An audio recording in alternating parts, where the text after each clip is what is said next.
welcome everyone to week 4 of Puma League. I'm your host, Brian Bisbee, with my co-host, Albert Lamb. And today we have our special guest, Anthony Gothard. Excellent. Anthony is the coach of Kevin MacArthur, and we are starting off with him this week in your game versus the Santa Rosa Tramp Stamps. Yeah, it turned out to be not much of a game either, though. Santa Rosa Tramp Stamps are probably projected to be around in a 10-point differential, so... Yes, and your impressive win streak has continued. I believe you're tied for first with only one other now.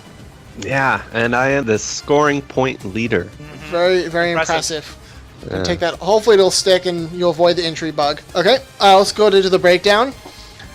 Your QB destroyed this week. Man, that Atlanta offense, I mean, come on.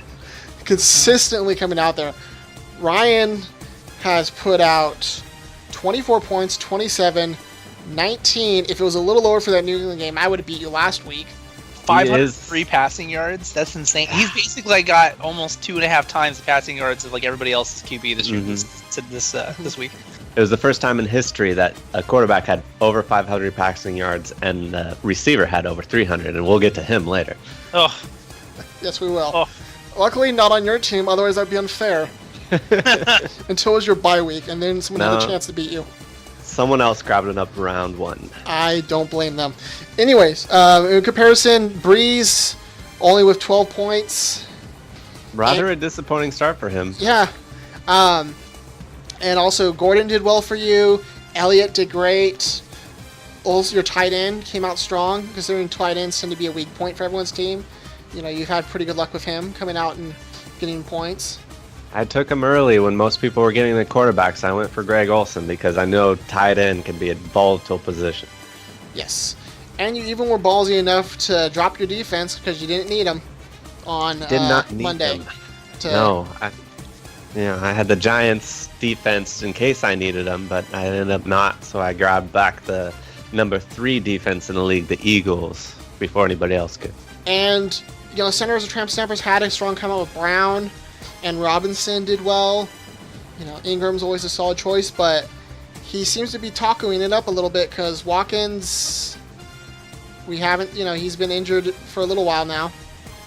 Yeah, 2 weeks, right? He's been injured 2 weeks. Yeah. He should have taken him out last week against the game that he played last week, but he didn't, which means that he's not paying attention to his fantasy football. Nope. And we might have 1 or 2 taco games towards the end. And you had a strong bench left over too, which means you have variety. Okay, that rums it up. Good job. On to game 2, the Emperors versus Scrub Life. Brad continues his streak as well. Him and you are tied for that boys' first spot, and Bob falls from his spot with 1 loss. And this wasn't even close. I mean, there are so many things that happened, but mainly it just has come to do with he just didn't have the points. It wasn't even that he necessarily made bad decisions. He only had the 1 wide receiver. He made 2 bad decisions. First of all, he started off Julius Thomas, who was inactive for that game. He probably should have checked that. But AJ Green, he is a number 1 wide receiver. He is someone you start every week, no matter if he's had a couple of bad games. Yeah, exactly. Also, Bob needs to get new tight ends. Yeah, he has 3 of them. You'd think one of them would be able to perform.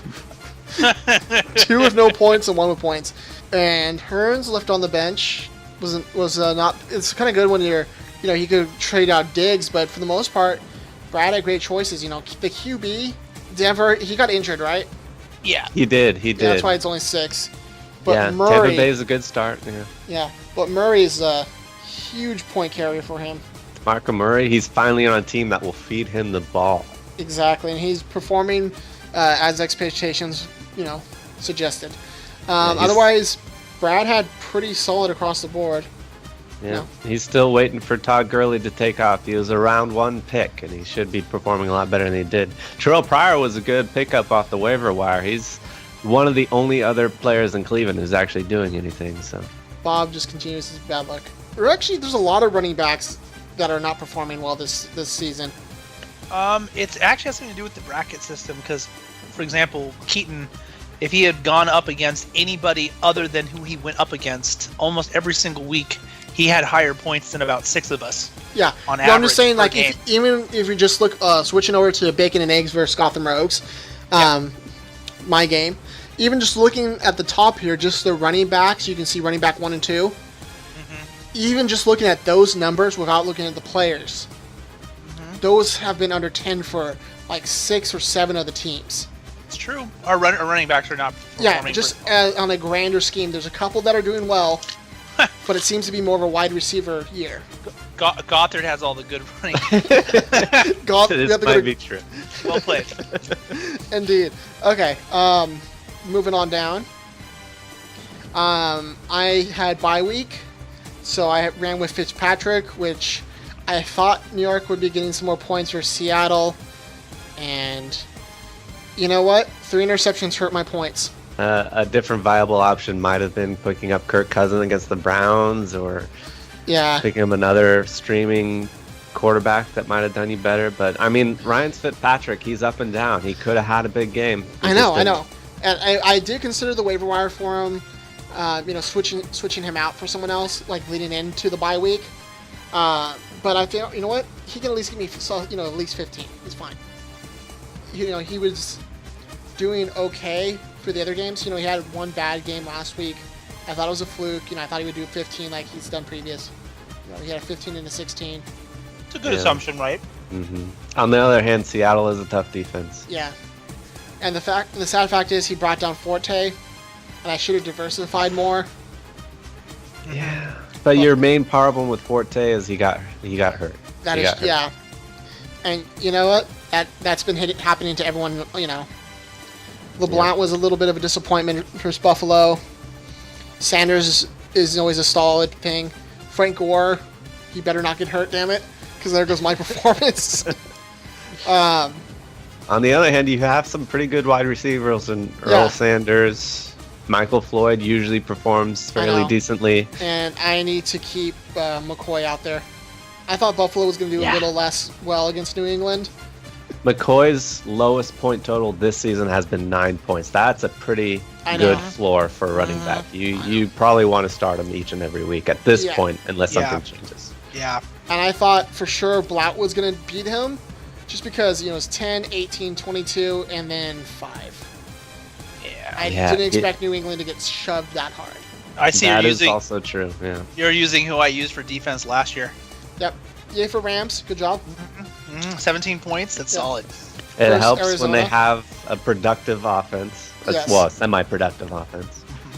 And then looking back over I thought I was going to do good against Gotham, and then Jones. Atlanta's offense is just, they're not bothering with defense. Their goal is 50 points a game, screw everything else. See what's funny about that? Falcons usually my go-to in 2K. Yeah. My favorite team. Just so aggressive. They are aggressive, and they have a good running game as well. Yep. On the other hand, because of Julio Jones' amazing production, Tevin Coleman didn't get as much production out of it. But. Yeah. Gotham only had 3 players over 10. But just Jones carried that whole team. Okay, and then moving on to our game number 4 is Jenny MacArthur versus Clickster. Man, Keaton, I feel bad for you, dude. His losing streak continues, barely. Yeah. And like you were saying earlier, he would have beaten 1, 2, 3, 4, 5, 6 other teams. I like how Hope is at a 50-50 place, though. She's managed to get 2 wins and 2 losses, which puts her in a pretty good place. And, it's very possible that she can still come back, too. So it's not bad at all. What we learned last season is she is not to be taken lightly. True. And she continues to come close I don't think she's had any blowouts against her. As Gothard said, she's getting off her bye week here. So Jordy Nelson coming back. And he is back. Look at his last game or 2. He's going to be a scary wide receiver. Yep. Yeah. Plus Le'Veon Bell, Christian Michael, who's now a starter in Seattle. Yeah. I was really mad that I didn't get Bell this year. That was hard for me. Yeah. I was like, damn it. He went pretty late. I think he went 3rd round. Yep. Because of that 3-game suspension, but he is back and with a vengeance, let me tell you. Exactly. And her wide receivers she seems to have the opposite problem that a lot of us are having. Well, sheer wide receivers are lacking. Yeah, she's in the same boat, kind of I am, but that's only because Jordan Matthews and Jordan Nelson were on bye this week, and those are probably her go-to wide receivers. And she's going to come back strong next week. Tight end, it's kind of hard to find a good one sometimes. But the Broncos defense is always a solid choice. Well, her tight end, her number one pick was a tight end, and that's Rob Gronkowski, who is a beast as far as tight ends go. He's just been injured, and they've been taking a real sweet time getting him back because they've been doing so well. Okay, and then looking over on Clickster's side, you know what? He had solid. Crabtree is always a solid choice. You know what's funny is he's starting Crabtree over Amari Cooper, and Amari Cooper's their number one wide receiver. Mm-hmm. It's because Crabtree's been doing so well. Amari Cooper's been getting double teamed most of the time, so Crabtree's the open man. Exactly. Good, smart play and playing him. Exactly. We talked about this last week too, AJ. How we expect more from Crabtree, and then bam. Yeah. He came out with strong this week. He did. It was a good projection. Yeah. What really hurt him? He only needed five points. He only needed 5 points, and Carson Palmer got hurt in I think the first half with a concussion. I think maybe the second half, early second half, but he probably would have gotten those points if he didn't get hurt. So once again, the injury bug hurts him hard. Yeah. And then finally, we have Metropolis State Crusaders versus Soccer. And Albert, with your first win, congratulations. Mm-hmm. Congratulations. Thank you. Thank you, gentlemen. It's a bit of a taco team, but that's fine. You'll take it. Mm-hmm. It's true. I'm putting toppings on at the last minute, and like I said, for obvious reasons, I'm not going to get too into what I'm doing right now, but I have 2 open waivers, and I'm trying to bring in different running backs and kind of breathe some blood back into my team.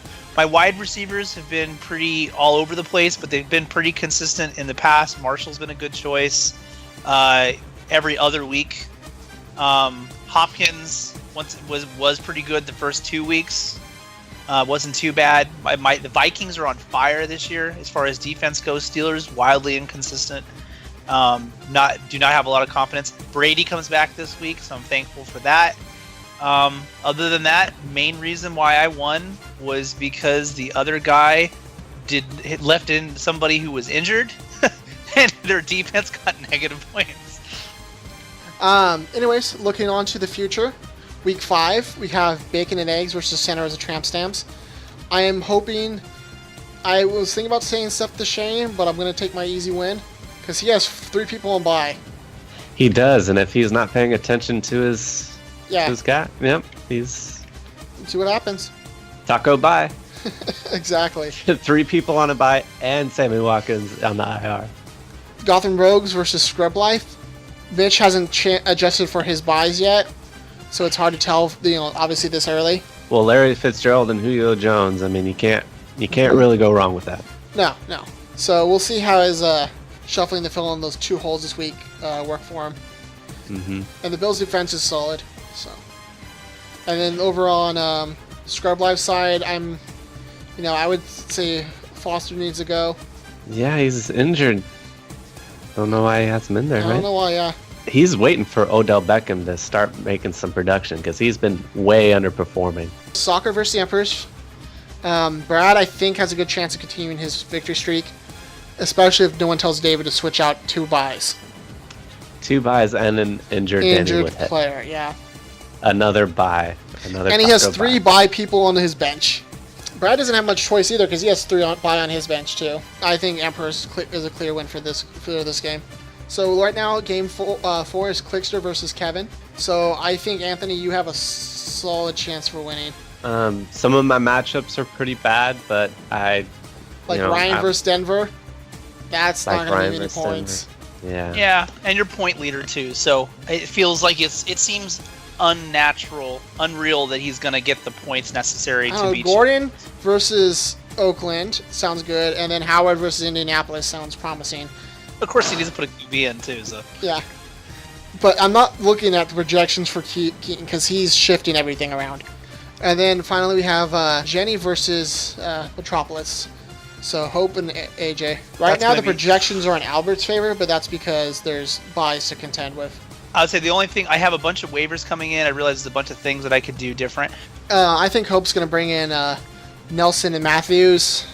Yep, we'll see what happens. Well, thank you everyone for watching, and we'll see you next week for more Puma League. Bye. Bye, guys. Bye.